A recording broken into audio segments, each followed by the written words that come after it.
Developing tonight, 4 days later, and the desperate search continuing for missing members of a Sarasota family who vanished in the Gulf. Sadly, the Coast Guard has recovered 2 bodies. Family members say one of them was that of 17-year-old Rebecca Kimberly. Officials say she, along with her dad, Ace, and 2 brothers, Roger and Donnie, were sailing to Fort Myers from Sarasota on Sunday when they encountered rough seas off the coast of Englewood. They likely capsized. And since then, the Coast Guard has conducted nearly 50 searches, both by air and by sea, but still no sign of the family's boat or any signs of life. Our crews are still out there looking for the survivors, and we're continuing to find objects in the water. But so far, as late, there is no sign of the sailboat. So we wouldn't want to speculate on what precisely happened. And the Coast Guard is saying the Kimberly family's boat was likely not equipped with an electronic position indicating radio beacon. It's known as an EPIRB. They only cost about $500, and experts say that device can help crews find boats much quicker. For Inner Corner's Tony Sadico continuing our live coverage right now from Fort Myers Beach with more on how far these efforts have gone so far and where they're going to go from here. Tony? Good evening, Patrick. The search continues in its 4th day for the 2 remaining family members missing since Sunday. The U.S. Coast Guard says that as of today, they have completed 47 search missions over a span of nearly 28,000 nautical miles.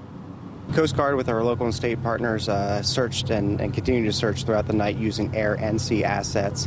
And we're still finding some debris in our search area. By whatever means necessary, the U.S. Coast Guard is scouring the open waters from Englewood south to Fort Myers Beach for the remaining 2 family members.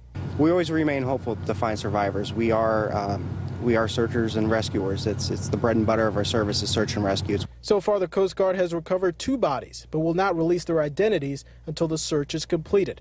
We're getting a look at the debris recovered during the search, including kayaks, life jackets, tarps, water jugs, and shoes. The debris gives us an indication on the accuracy of our search pattern and where to focus our search and maybe redevelop our search patterns. Pictured here is the family of 4, Ace Kimberly and his children, Becky, Roger, and Donnie.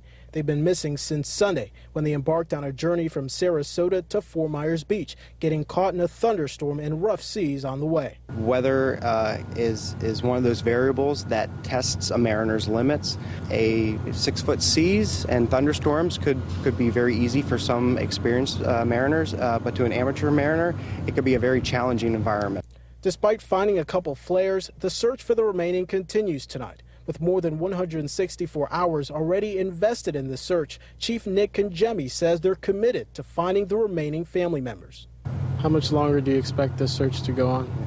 We are hopeful that we're going to find 2 survivors, and we're constantly evaluating the exact answer as to how much longer we're going to continue. And right now, it would be too early to speculate. The U.S. Coast Guard say they are unsure how much longer the search effort will go on, but they say that ever since the search began, they haven't stopped alerting boaters, fishermen who may be out on the water to keep an eye out. For now, reporting live at the Fort Myers Coast Guard Station, Tony Sadiq, Fox 4 in your corner.